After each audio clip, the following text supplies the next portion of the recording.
Thank, thank you so much, Bobby, for that warm welcome. And I am so happy to welcome all of you, the audience tonight, and to introduce our two speakers, Sarah Paulsen and Dena Corbin. More than 2 years ago, a team from our Essex chapter began to create the school guide. We embarked on this because, as Doug Tallamy says, we have to get our message to the kids. They are the future stewards of the planet. I want to thank everyone who worked on the guide. Their names are on the slide. The team was led by managing editor Sarah Paulsen. Marianne Villanueva was also an editor and created the beautiful design for the guide. The contributing writers were Dena Corbin, Drury Thorpe, and Jen Pisani. One of the great things about doing work like this is growing not only plants, but relationships. And I'm so grateful to this entire team. To make the most of this webinar, I invite you to download a copy of the school guide from the NPSNJ website. Now, I am delighted to introduce Sarah and Dena, who are both valued colleagues and dear friends. Dena Corbin has been a member of our Essex Steering Committee since we began 5 years ago.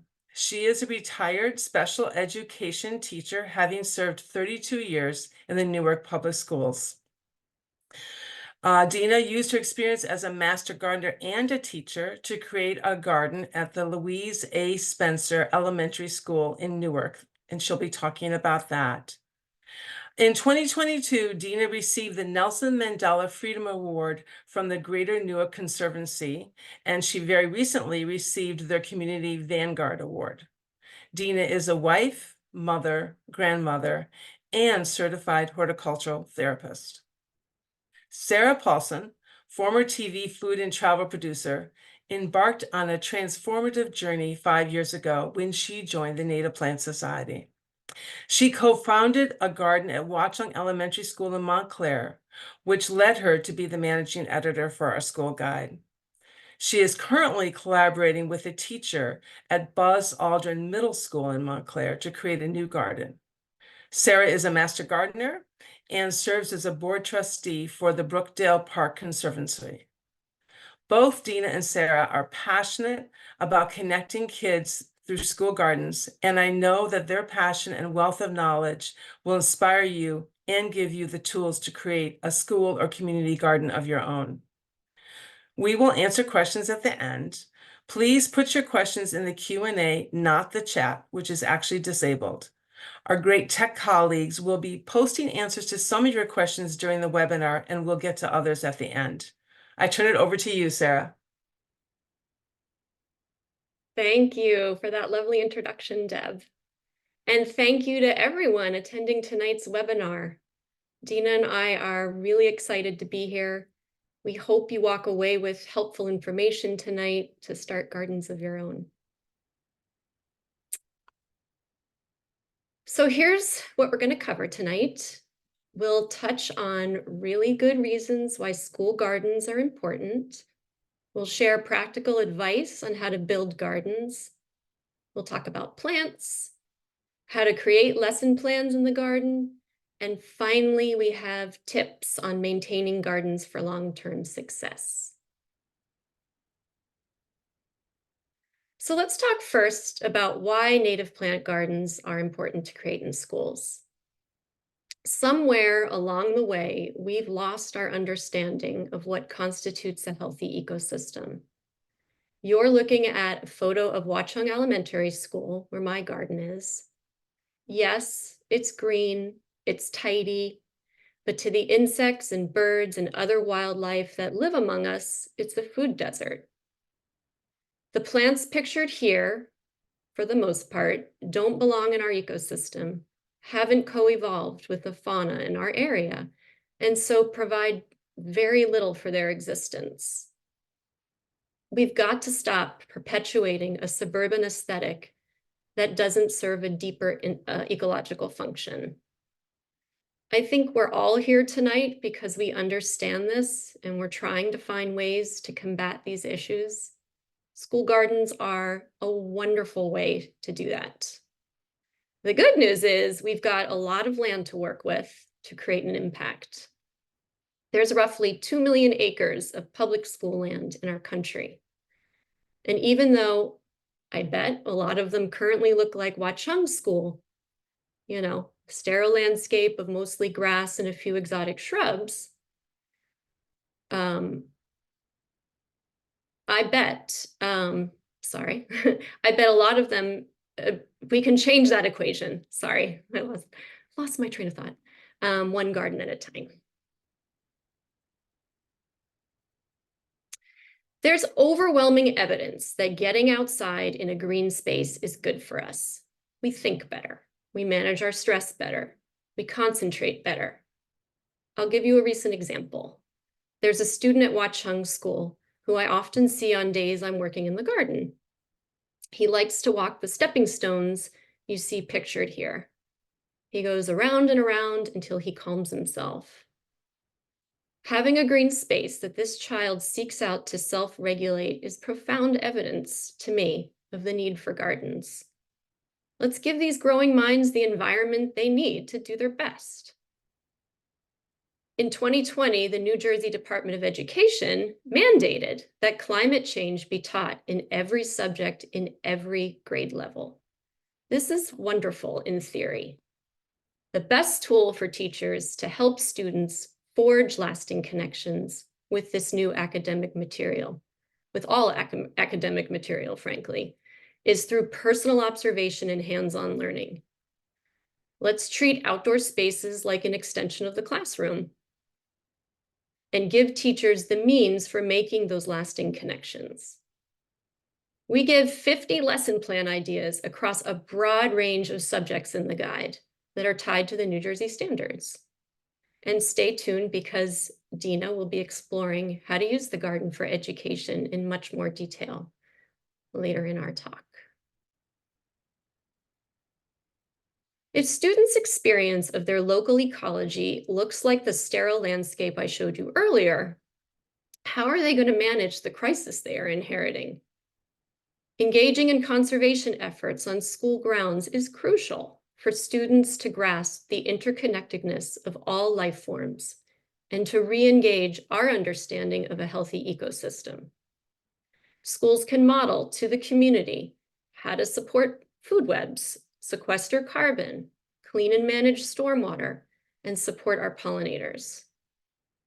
I think about how many students pass through Watchung School every year, how many parents and caregivers that adds up to, and just how impactful that kind of outreach could have to influence practices at home. Hopefully tonight you'll walk away with the tools to make this happen too. So how do you do it? This is my step-by-step progression. I'll be taking you through each one as I share the story of how my garden came to be. I had the luxury and the burden of a huge space at Watchung School. Your area may be smaller, it may be bigger, but no matter what, there are universal steps to take. Plan before you plant. The number one reason gardens fail is because the long-term maintenance piece wasn't figured out to begin with. Just to give you some perspective, I started the process of creating a garden when my son was in 2nd grade. We installed the garden the fall of his 5th grade year. Granted, the pandemic happened right in the middle, which slowed things down, and I had to push through a lot of red tape in our school district. But the point is, these projects take time to think through, so don't be in a rush. You don't need a big team to start, but you do need someone on the inside of the school who is committed. Usually that's a teacher, but it could be an administrator. And then you need a community partner. Usually it's an interested parent like me. If your school is lucky enough to have a green team, they are the ideal group for the job. But in my case, it was just me and the STEAM teacher, Jury Thorpe, you see pictured here. And honestly, it was enough to get going. Just to give you a little background on how we connected, I started volunteering in her classes when my son was in kindergarten.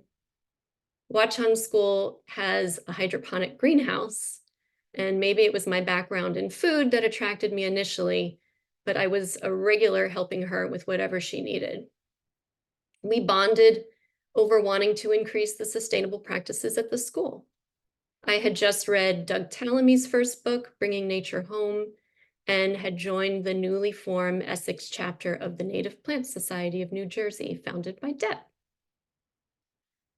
I definitely heard the siren call from the native plant movement, and Drew and I started to talk about sustainable landscaping, and the garden came out of that.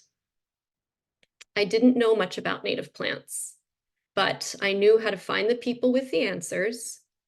Those two icons that you see at the bottom, they represent the two skills that got me through the project: perseverance and organization. Your team will grow as you define what kind of garden you want to build, and your knowledge about native plants will grow too. Before you pick where you want the garden, even if you have a strong idea where it's going, it's important to walk the entire school grounds. It's really smart. You've got to get the big picture. Good advice I learned recently is to print out a satellite image of your grounds to capture your notes. This is Watchung School, you see in the photo. I pulled the image from Google Earth, took a screenshot, and printed it. When you walk the grounds, of course, you're going to pay attention to the topography. You'll take note of where water collects. Is there erosion? What's the light like? What's the soil like? Where are your water sources for watering? Identify invasive species that might be an issue. You're going to catalog plants if you can. And relish when you come across a gem like I did. This is red trillium, you see pictured at the top. I spotted it in a sea of mugwort in one of the school's garden beds. I look forward to seeing it every year. It's become my little beacon of hope.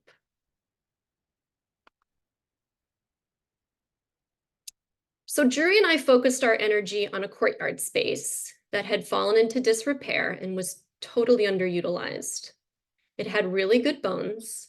Teachers loved it because it was fenced in. It was sunny. It had a pond with fish. That's the picture to the right. That's totally overgrown. I took that during the pandemic. And Jury wanted to bring this space back to life. She named it the Connected Courtyard, the place where students would connect with nature, with each other, and the community. So once you've picked your spot, you'll need to create the design. If that sounds intimidating, we created a lovely design for you in the guide. It's meant for a 10 by 20 foot space and can be sized up or down. I personally loved the design phase. I was at the beginning of my learning curve about native plants, and this was an opportunity to soak in a lot of information without the pressure of making any decisions. Jury and I created a shared folder on a Google Drive, and we let our imaginations go. The design phase was also when our group of two started to expand. We got staff feedback. We made sure our superintendent was on board. And we knew we needed to partner with a landscape designer. Not everyone's project is going to need a formal design. I would guess most won't. The garden at Buzz Aldrin Middle School that I started working on this fall was designed by students. It really just depends on what you're trying to do. The courtyard garden needed a formal design because the staff wanted an outdoor classroom.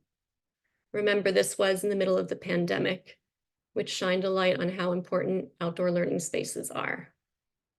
The area where the teachers wanted the classroom was sloped and needed regrading and a retaining wall. We didn't have a budget at this point, so we tapped into the school's parent and community talent pool. We're lucky. Montclair is a community blessed with many resources. Jury has taught at Watchung School for over 25 years. She grew up in Montclair. We leaned heavily into her connections. We had former parents who own a landscaping firm come out to see the space. We pitched the idea to a parent who's the star of a renovation TV show. We invited our town sustainability officer, Deb came out. We really tried to work every angle. And it was time consuming, I will admit that, but it did two things. It created a little buzz for our project. And even if someone didn't ultimately help, seeing the space, adding that perspective made the space better. It helped us refine our wants and think about things we hadn't considered. The Garden Club of Montclair ultimately took up our cause. It was a great partnership. One of their members owns a landscape design firm called Twig and Vine, and she agreed to create the professional design we needed as an in-kind donation. And that is what you see here. Let's talk about plants, my favorite thing to talk about. When I started 5 years ago, converting my yard into a wildlife habitat and planning for the Watchung Garden, I used to feel overwhelmed by the plant choice. Trying to sort out light requirements and soil preferences and bloom times usually led to one thing: me taking very, very long naps. I'm sure some of you out there can relate. When it came time to pick plants for the guide, we had the new gardener in mind, someone who might be feeling overwhelmed like I did. The plants pictured here are solid choices for a school garden with sun or partial sun conditions, and most would do fine in partial shade. If you are creating a garden in deep shade, I wouldn't recommend most of these. You can check out the Going Native brochure for suggestions. Our tech team can put that link in the chat, and it's there on the slide. You have to grow a plant to really know it, but we picked these plants because they are easy to grow. They're ecologically valuable, deer resistant, and most bloom in the spring or fall when school is in session, or they have some other interesting attribute that happens during the school year. This garden provides fuel for pollinators from March through October. We gave preference to host plants. You'll see on pages 6 and 7 of the guide how many butterflies and moths rely on these plants to start their life cycle. And I am going to go into more detail about each of these plants in the next couple of slides.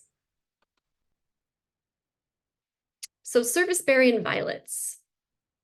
These both bloom in early spring and are an important food source for pollinators when there aren't many options.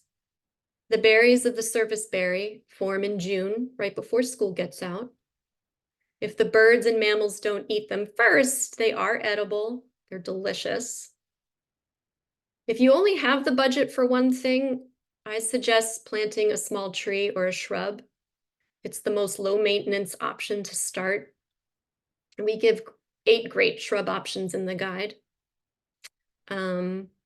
Violets get a bad reputation because they spread so easily. But that's a good thing in a school garden. They make a great ground cover. And you want them to outcompete weeds and cover bare soil. That's a cost-effective green mulch. And they are easy to edit if they get out of control. Violets are our state flower, and they're edible.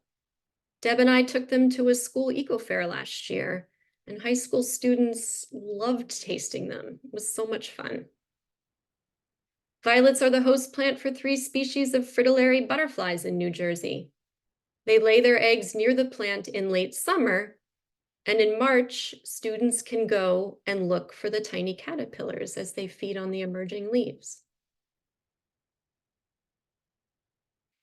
Speaking of good self-sowers, columbine and foxglove beardtongue both form seed pods that kids love to squeeze open and scatter. Timing-wise, they bloom right after the serviceberry and the violets, give or take some overlap. They both have beautifully shaped flowers for study. That deep bell shape of the columbine is a favorite of hummingbirds, and the tubular shape of the foxglove beardtongue is an important food source in late spring for our native bees, especially ones with long tongues. And again, these spread easily, which is what you want as a weed suppressant and a ready-made nursery when you want kids to dig out plants and move them.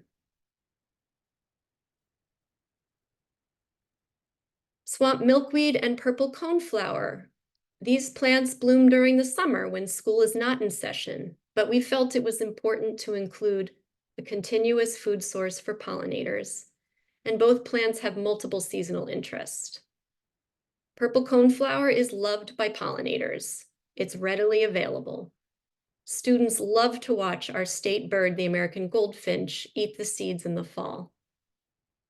Swamp milkweed is a host plant for the monarch. We've all got to support our endangered monarchs. And even though the plant won't be blooming necessarily in the fall, kids love the seed pods and floss, and it makes a great lesson in seed dispersal. Wreath goldenrod and aromatic aster put on a spectacular display for the start of the school year. They help out migrating butterflies like the monarch and insects getting ready for winter when sources of food diminish. Birds love the seeds of both plants. Wreath goldenrod doesn't spread aggressively like some other goldenrods. It's also the host to many beneficial predatory insects. We've got to stop pesticide use and trust in nature's balance. I'm really hoping our future land stewards will pass on this message. Aromatic aster is a really tough cookie in many conditions. We love it because it is one of the asters that blooms the longest into fall. It has a great mounded shape, more like a bush, and deer don't seem to like it as much as other asters. So again, we've done the thinking for you. These 8 plants make a great starter garden. And you've got the design. You're ready to go. I also wanted to highlight a few of the plants on the expanded plant list on page 5 of the guide that have done really well in my school garden.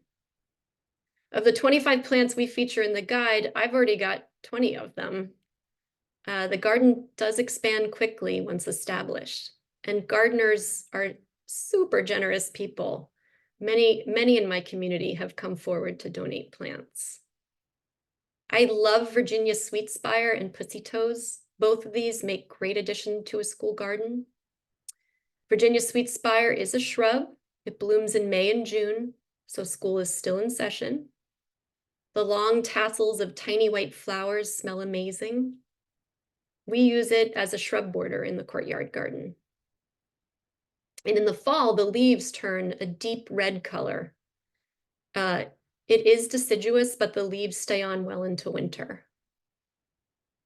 Pussy toes are a great choice for a ground cover. They bloom starting in April and last a long time. The leaves are soft to the touch. You know, it's good to have plants that have different textures that access different senses for the students.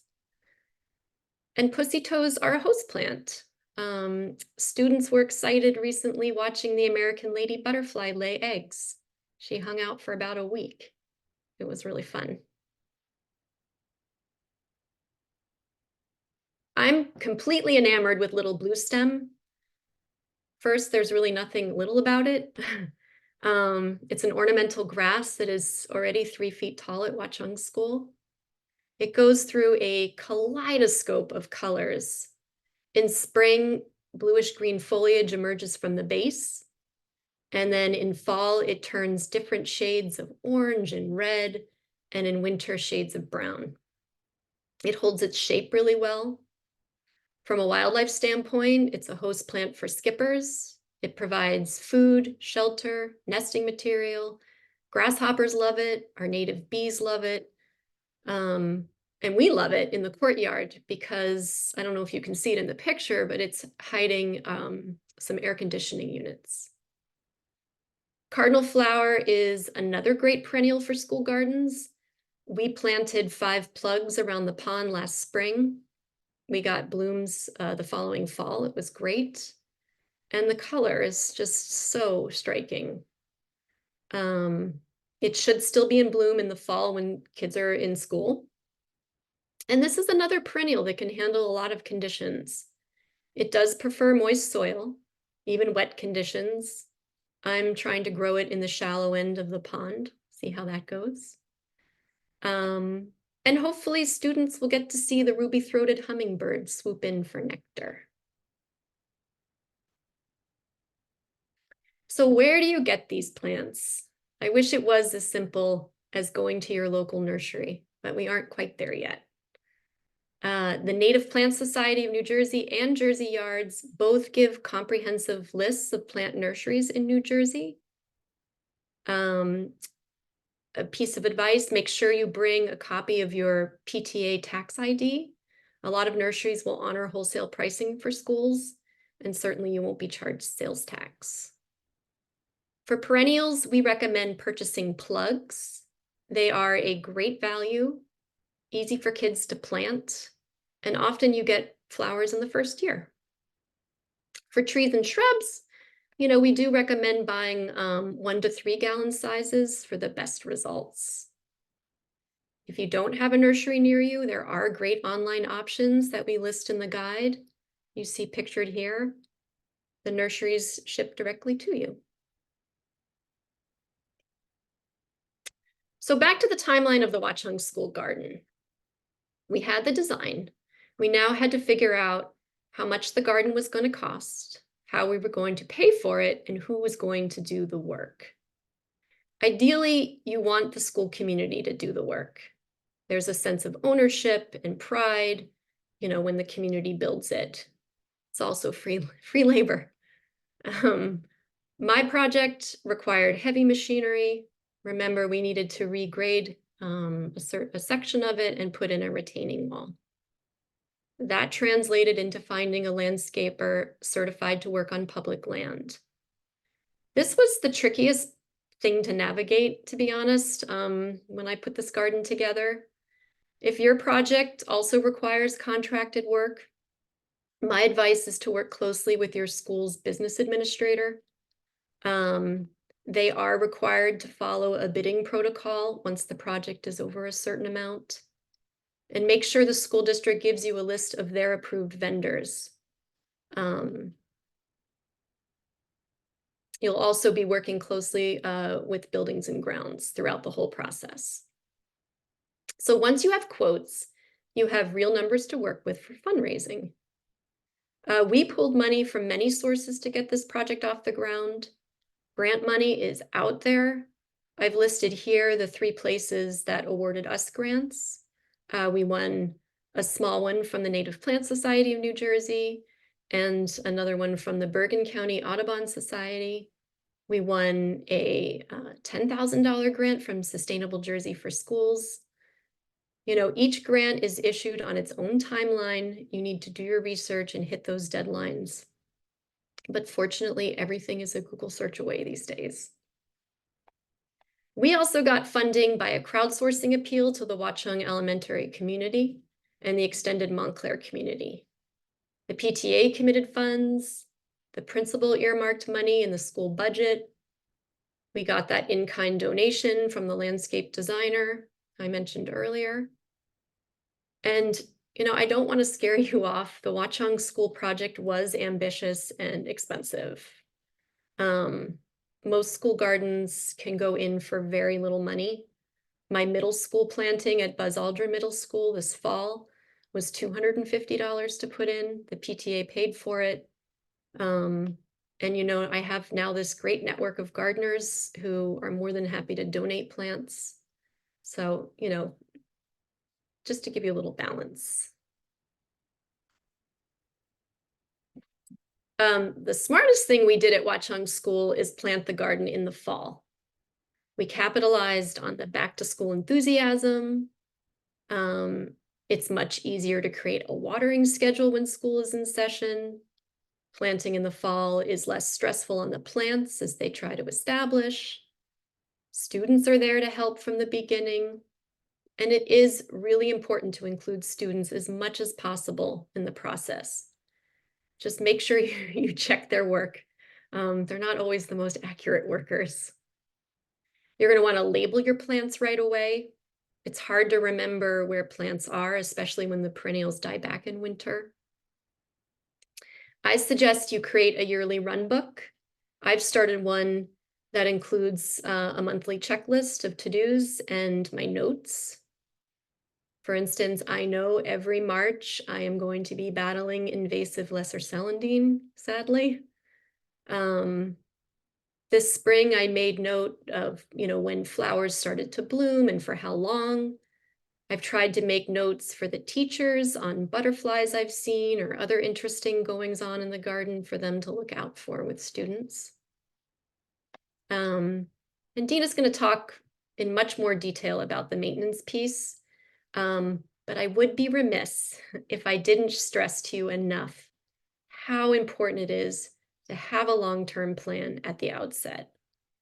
Watchung's previous courtyard garden fell into disrepair after the teacher retired. Not uncommon. You have to figure out who is going to take the lead on caring for the garden and that the continuity of leadership is in place to keep it going. The connected courtyard is now a certified garden with the Master Gardeners of Essex County. I oversee it. I've got a great group of volunteers who are knowledgeable. They get their hours. It's really working well for Watchung School. And ta-da! Here are some beauty shots of our garden. The connected courtyard is now a vibrant learning space, doing what we hoped, helping the environment, serving the educational, emotional, and physical needs of students and teachers, connecting to our ecosystem and our community. And you can come see the garden and meet me in Drury. The Essex Chapter of the Native Plant Society of New Jersey is hosting a school garden tour on June 8th. Watchung Elementary School will be featured, as well as the native plant garden at Columbia High School in Maplewood. Tour hours are listed on the slide, as well as the addresses, and I hope to see you all there. Thank you. Now I am going to pass the baton to Dena. Thank you so much, Sarah. I love your statement, grow a plant to know a plant. So thank you very much. I'm going to use that. I'm going to use that statement. So my focus will be on how to use the garden to connect students to nature, as well as how to maintain your garden space. So bringing the classroom outside my overview, I'm going to talk to you about the benefits that students hold on to. Some of the things that we really can't measure, but it's an ownership of a student. We're going to talk about standards and curriculum. I'm going to go over some activities with you, and I'm going to talk to you about best practices. Next slide, please. So here we go with Beyond the Classroom. These are the benefits that students hold on to. You have your cognitive enhancement, right? It enhances an understanding of abstract concepts like time order words, first, second, third, talks about life cycles. Those are cognitive skills that a garden space can offer.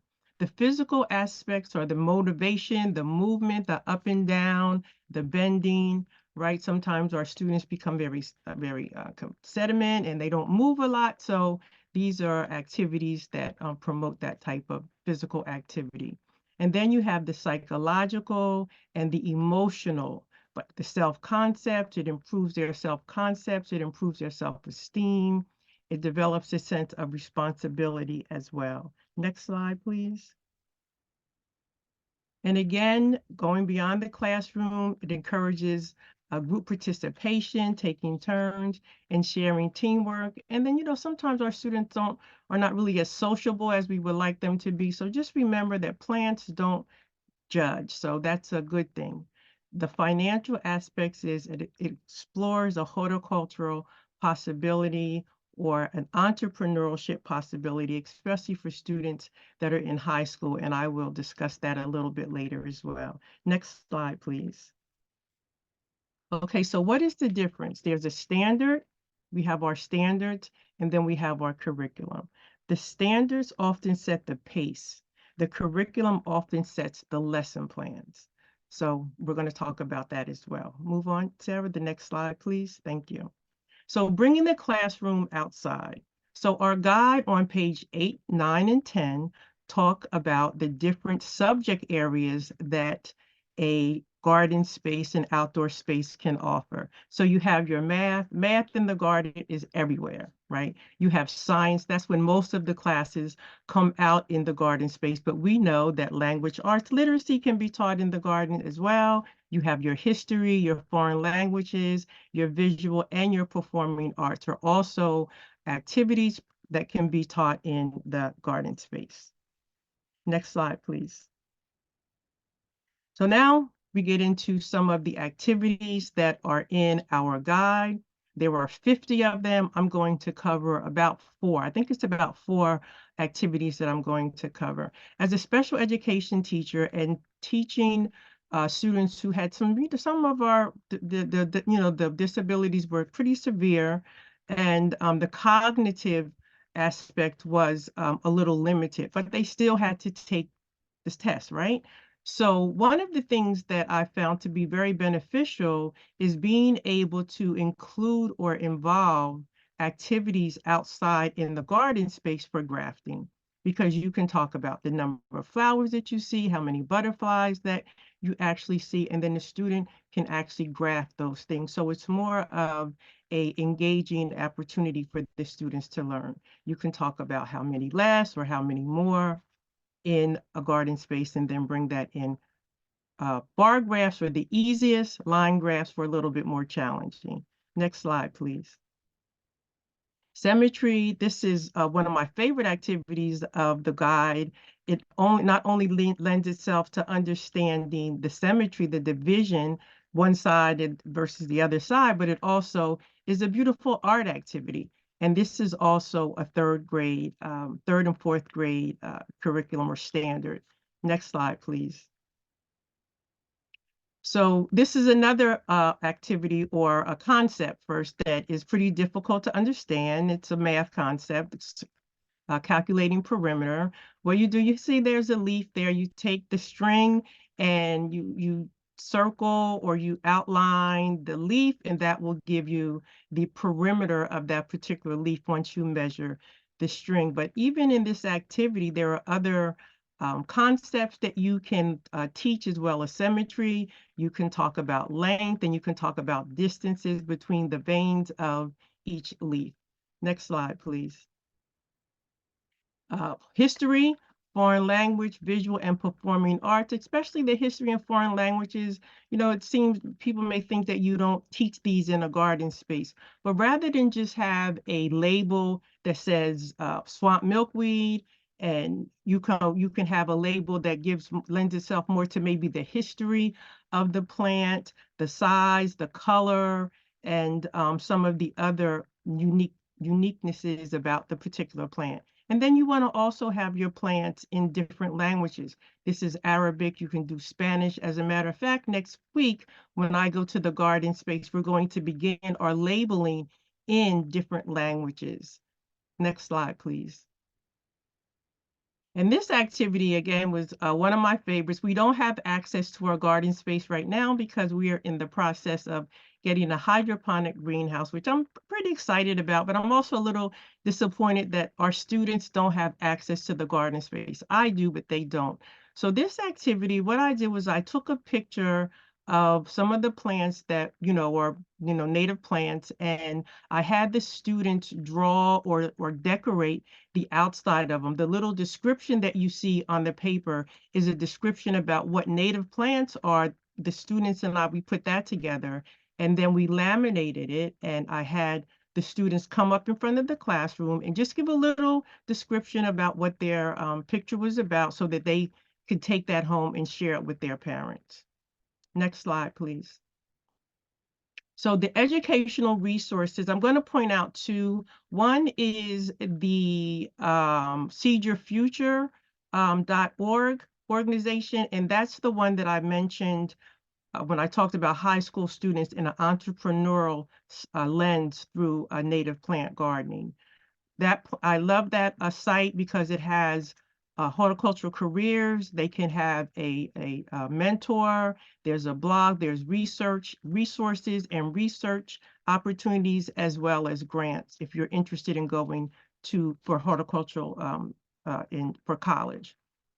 All right, and then you have xertz.org, which is another organization that has a wealth of activities for not just middle school and high school, but also for preschoolers as well. And they also give out a grant of anywhere from 1,500 to 3,000 native plants. You have to apply for that. I applied for it and got 1,500 native plants last year. You can either ship them to your home or you can go and pick them up. Next slide, please. So gardening best practices, right? How do you maintain and keep your garden moving and flourishing, right? So as Sarah pointed out, you have to get the permission from your principal and the school district. And every school district has different rules and regulations that you have to adhere to, especially if there's construction taking place. You form a group to help you with planning, funding, and planting, a committed group, right, to help you with the maintenance and everything that's going to be required to maintain a garden space. The garden space at Louise A. Spencer is maintained by the teachers, the students, and community members. So it makes it a very good community school garden space. So the other thing is you start small. Like the grant that we received, it included us to have 22 raised beds. That's a lot. It's not really starting small, but that was part of the grant. The small part was that we started with a small number of native plants. I didn't go way out with a bunch of native plants, mainly, the milkweed and the New England aster, the goldenrod, and a few others is what we stayed kind of like under maybe 5 or 6 plants. And then you have to have a plan for watering. Sarah made a very good point when she said it's good if you're putting your plants in the fall because you have that enthusiasm of the students, right? So our watering schedule takes place because, like I said, the students are there, the teachers are there, and then we also have community members that are able to come in and help us water as well.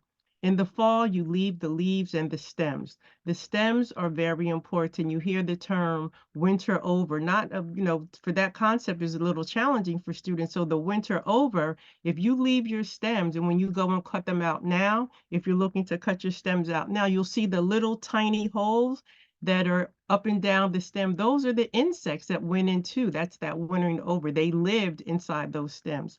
And I've collected a lot of those to give out, to show for demonstration. And then you want to protect your garden. Oh my gosh, I wish I had did this. I wish I had put signs in immediately when I put in the native plants. I failed to do that in our excitement. So right before our launch and, our fanfare and our open house, somebody came and cut down the garden space because the gardener the projector who was supposed to be there have gone on leave. The maintenance person had gone on leave, and it wasn't labeled. So another thing is you try to have someone that can take pictures for you so you can have pictures of your garden. I really feel bad that I have no pictures of my garden. Next slide, please.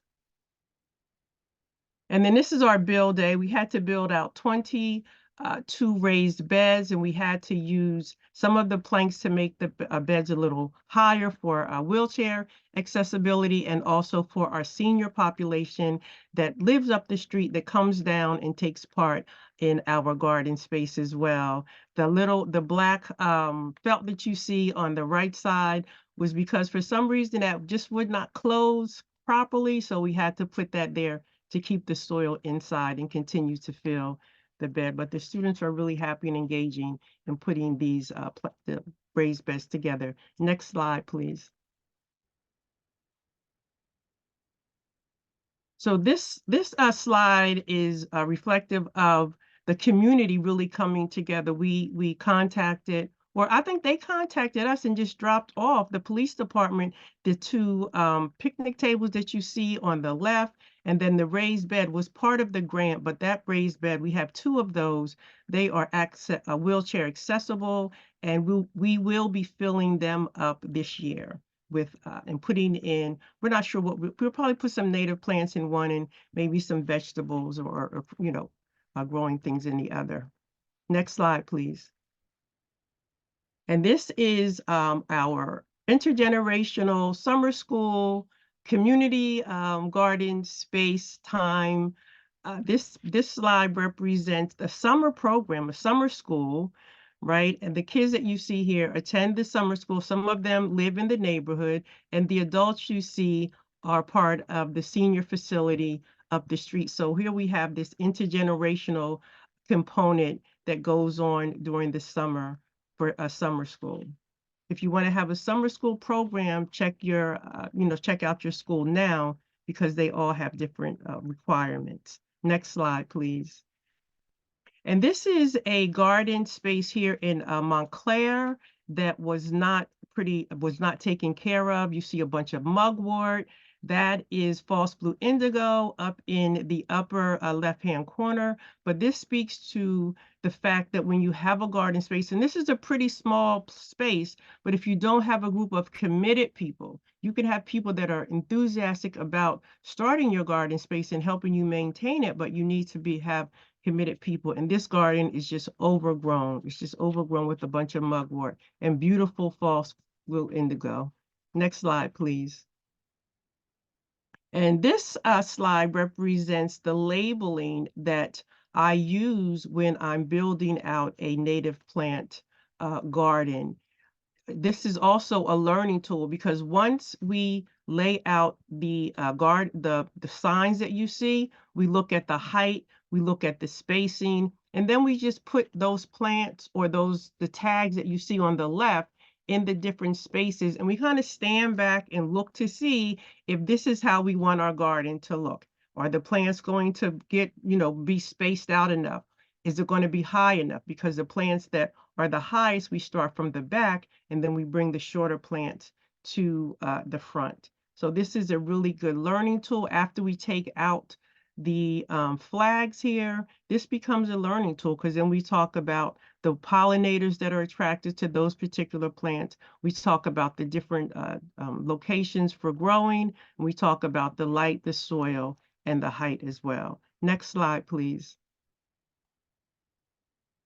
And this is our garden from the outside looking in, because it's fenced in, and oftentimes during the evening it is locked out, so there's no access to the garden space. And what I do this with all of my gardens, is I have the students put in glow sticks, and sometimes I color code them, but sometimes I don't. I just put in glow sticks, and so that the students, when they're out about at night, because this garden space really sits in the heart of a residential community, so students are around this space all the time, and they go to this school. So the glow sticks is, they can show their parents or their friends, you see that orange glow stick over there? That's where I planted, a false blue indigo or a goldenrod or milkweed. So I love this slide here, because it really speaks to that community involvement in the students being proud of what they have put in place.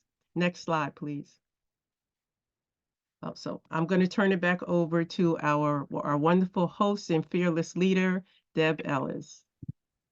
Thank you so much, Dena and Sarah, for all this practical info, and even more for your enthusiasm and inspiration. Someone just wrote in the chat or in the Q&A that they love the intergenerational aspect, Dena, of your garden. The last slide symbolizes this. Those are the hands of Dena's grandchildren holding milkweed seeds. And to me, it always illustrates why we care so much about kids, about teaching kids, because they are the future stewards of Mother Earth. So thank you for lending us your grandchildren's hands there, Dena. You're welcome. I also want to reiterate Sarah's invitation to come to our school garden tour on Saturday, June 8th in Montclair and Maplewood. Details will be on the NPSNJ website in the next week. So there's a few questions. There's actually not a lot, but we can stop sharing the screen now, and we will ask you some of the questions. Okay, you guys did such a great job that there's not too many questions. So I'm going to, let me see, Sarah, I'm going to start with you. Someone asked about a cultivar. Specifically, they're looking at a cultivar for the Sweet Spire, Virginia Sweet Spire, perhaps Little Henry. Do you have an opinion about that? Well, I think that we used a cultivar in the garden. It's Henry's Garden, which just has a very, it doesn't change the flower. It doesn't change, any aspect that would our insects can't use. So I don't know this other cultivar. Do you?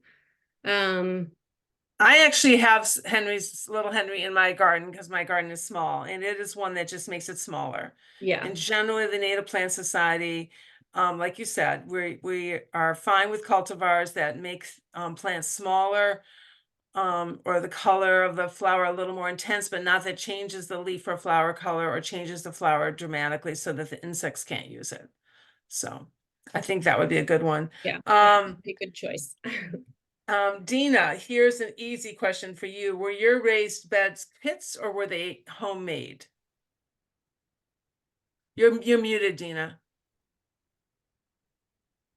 And they were all kits. They were kits. And maybe the person would like to know where you got them from. Do you happen to remember? We ordered them on a Home Depot. You can order them from Home Depot. Yeah, and they Okay, delivered. great. And Okay. pretty easy to put together.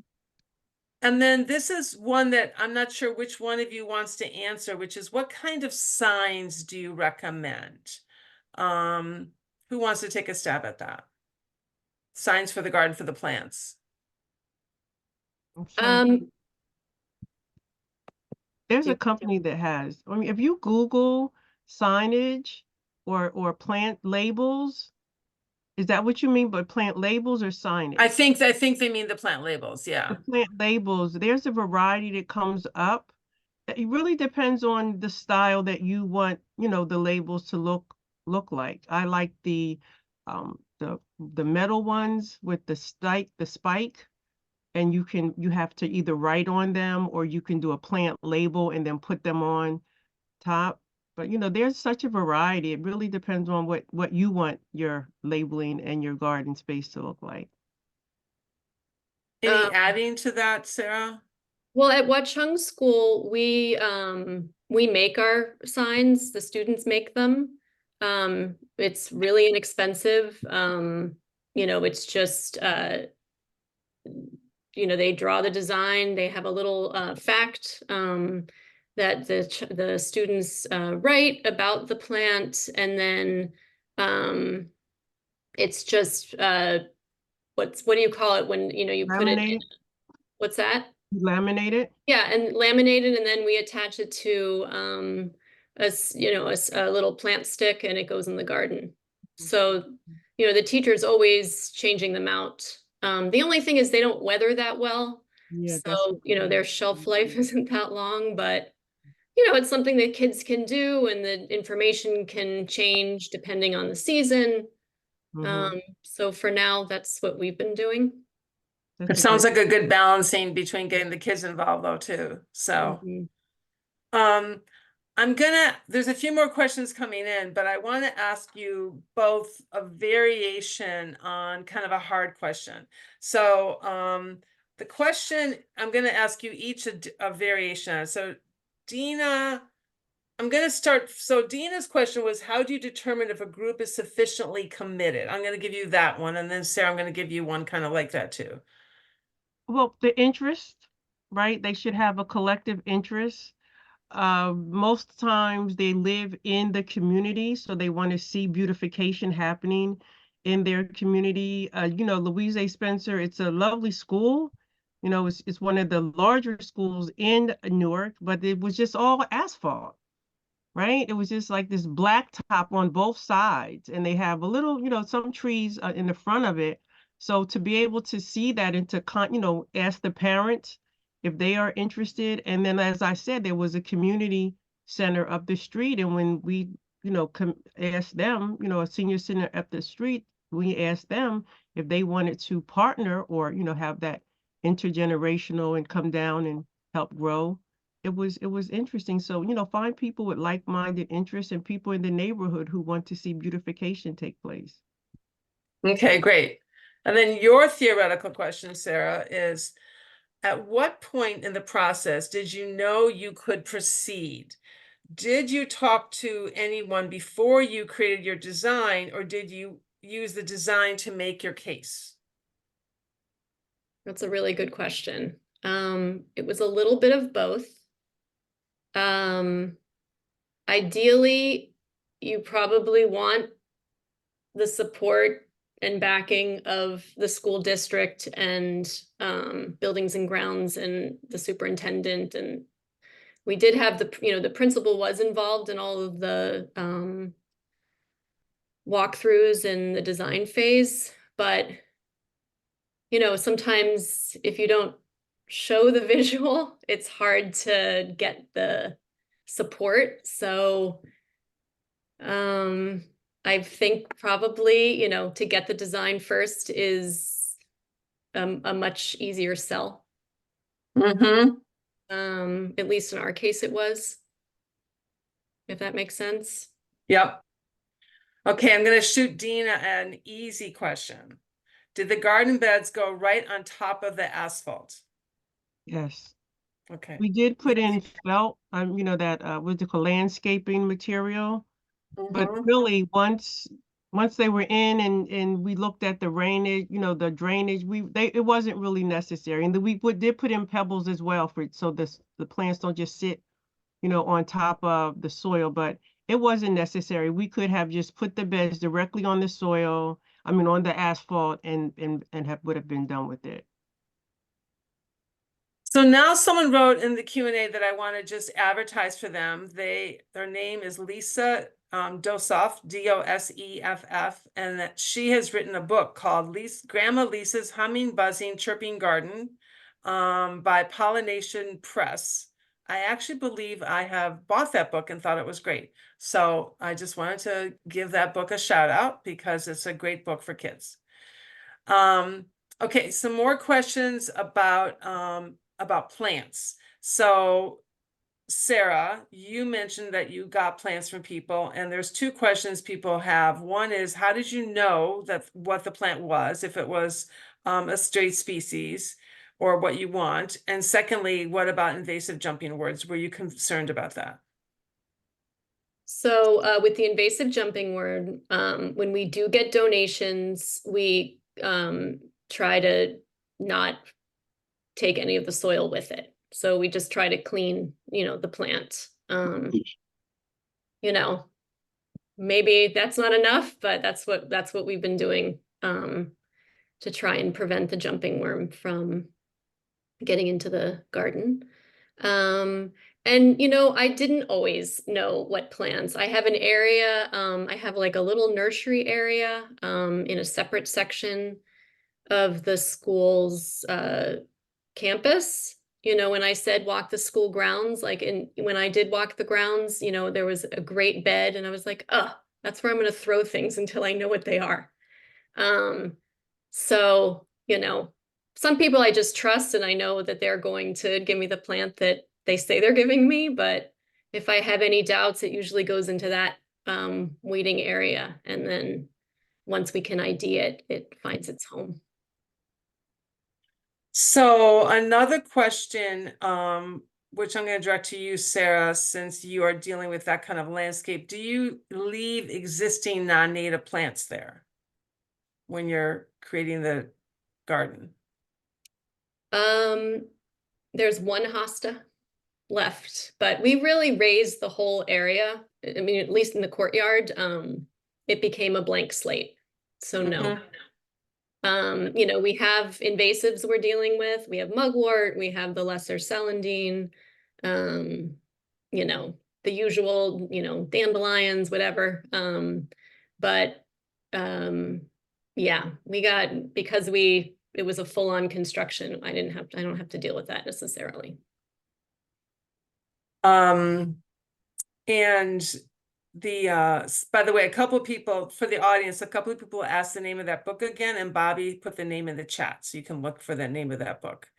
Dina, I'm going to direct this one to you. Someone asked, have you thought of using QR codes to have more information? Yes, that's Mhm. coming. Yes, absolutely. So I Thank think it's a great idea, but it's probably something you want to do when things are a little bit more evolved, maybe. Mhm.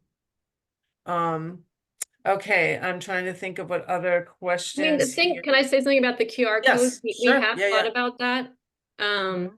But you know, students don't have necessarily, I mean, I guess middle school and up do, but you know, their phones to sort of do the QR code. Right. And for Um, me, it doesn't seem that useful, I guess, in the elementary ages, unless, Dina, you think of. no, I would use it more so because Louise A. Spencer is an elementary school, but we're getting ready to have an end of the school year celebration, hopefully if our greenhouse is finished. But I would use the QR code more or less for like parent teacher night, where parents come out and have the QR code because I don't want elementary students to flip out their phone in the middle of our session and, try to scan. So those would be removable, but yeah, QR codes are, because you can put a lot of information on them. So yes, I like the idea.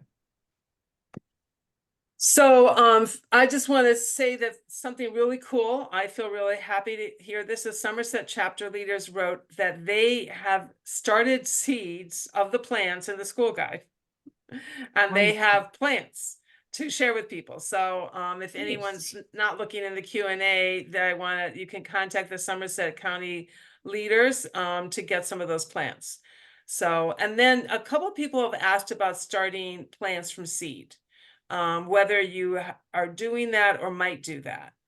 So Sarah, do you want to take a stab at that one? I am starting that for the first time. And it's going well. We took milk jugs and we did that method. Mhm. Where you put the soil in, you put the seeds in, you seal up the milk jug and you leave it outside, you water it and you leave it alone. And things are coming up. So yes, that's. And Dina, do you have anything, did you want to add to that? The only seeds that's been successful for me are milkweed. Okay. Milkweed. I'm going to keep trying though, but I think in and general too, for starters, starting, our recommendation in the school guide is to use plants because it's just, yeah. especially plugs are very cost effective and you don't have the frustration. So it's kind of a second stage thing, I think, like you were saying, Sarah. And then some seeds are just self starters. Like my New England aster is all over the place. My Mhm. goldenrod is all over the place. So I don't. Um, so so I'm going to ask you this one, Dina. Do you talk about invasives with the students? We haven't got to that yet. Yeah, Okay. we haven't got to that part yet. I think it's because, we do just have the raised beds Mm-hmm. and the tree area where our native plant garden is, I do see some knotweed over there. So going back in, we will be discussing, invasives.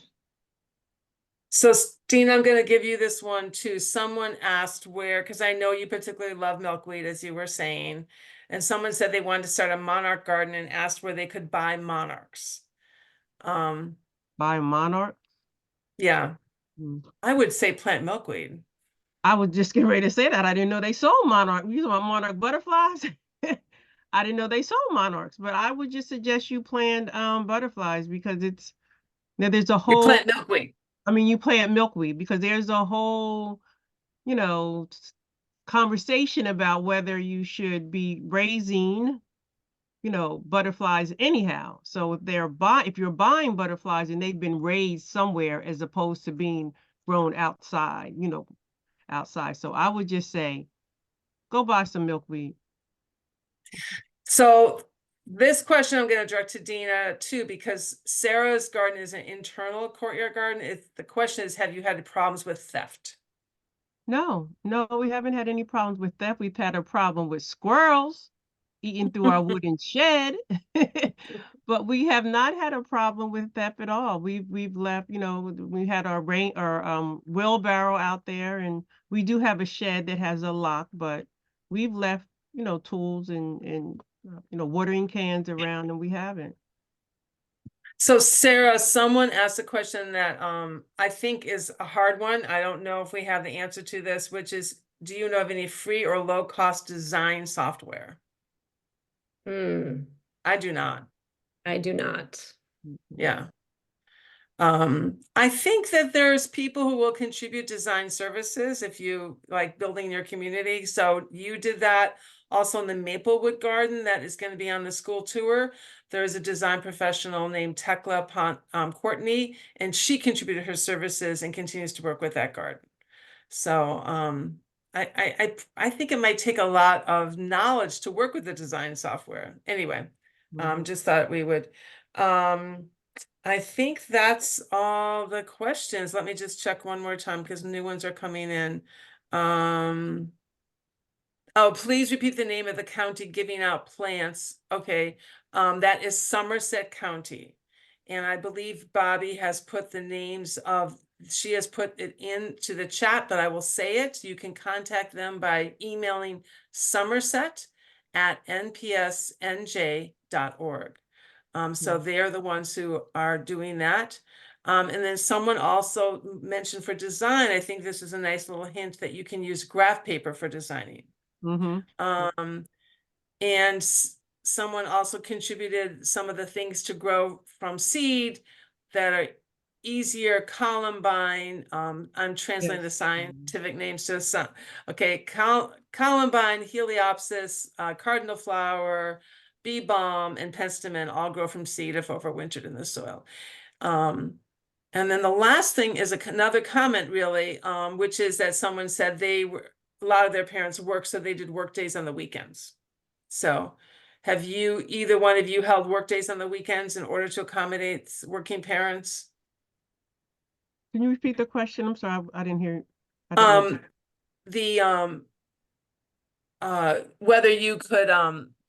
Whether you have held work days on the weekends so that working parents could join in. Oh, we didn't do that last growing season, 2023, but that's a possibility in the future because now they have a Saturday school. Okay. So that's but like I have mentioned, some of those programs that come into the school, they have their own curriculum and agenda, and it's hard to get, the garden space, fused into the curriculum that's already set up, or the activities that are already set up. But we're planning for our summer right now. So I suggest if you have a summer school program, plan for it. Maybe you can ease your way in there. Yeah. I also want to say that the Q&A, people are answering the questions we don't know. So someone mentioned Canva, CANVA, as an easy design software with built-in templates for just about everything. That's a matter of opinion. Okay, well, okay, that's a And then someone asked, could you repeat the name for me to repeat the name? The name of the person helping with the Maplewood School garden design is Tekla Courtney. And she will be at the garden tour at the Maplewood Garden on June 8th, rain date June 9th. And if someone wants your email, you can email me the same formula, Essex@npsnj.org, and I can give you her email, although I don't think she can do an infinite number of projects for free. Just want to, she does make her living doing this.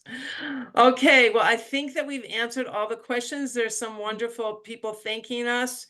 Dena, did you want to have a party?